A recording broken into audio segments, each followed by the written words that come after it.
রাখতে হবে যে 1 কিউবের মান কত, 2 কিউবের মান কত, 3 কিউবের মান কত, 4 কিউবের মান হলো যা 64, 5 কিউব 1 2 5, 6 কিউবের মান কত আসে 36 ইন্টু 6, 6 6 36, 3 6 18, 221 ষোলো, 7 কিউব হলো 343।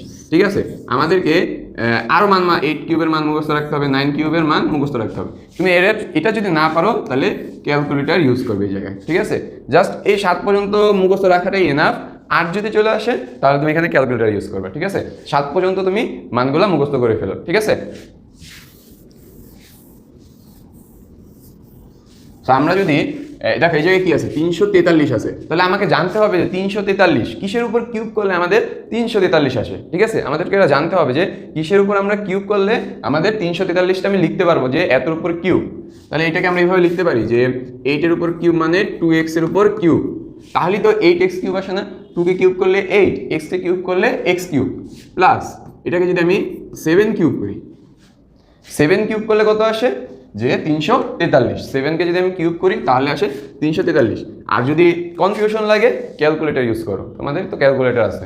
ঠিক আছে, তাহলে আমাদের আবার কি সূত্র আসলো, এ কিউব প্লাস বি কিউব। সূত্র কি, এ plus B, A square minus A B plus B square. এই সূত্র আমরা এখন বসাই দিই, তাহলে কি হবে, এ কোনটা 2x প্লাস বি কোনটা 7, তাহলে এ স্কোয়ার মানে 2a স্কোয়ার,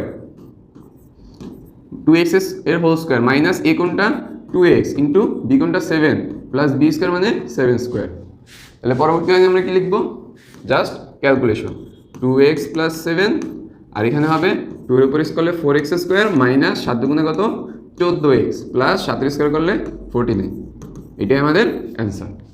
ঠিক আছে, আশা করি তোমরা বুঝতেছো ম্যাথগুলো। আমি জাস্ট 343কে ভাঙাইলাম, ভাঙানোর পর দেখলাম যে আমার কি আসলো 7 কিউব, এ কিউব প্লাস বি কিউবের সূত্র আসলো। তাহলে আমরা কোন সূত্র বসাবো, এ কিউব প্লাস বি কিউবের কোন সূত্র বসাবো, এ plus B into A square minus A B plus B square. ঠিক আছে, এ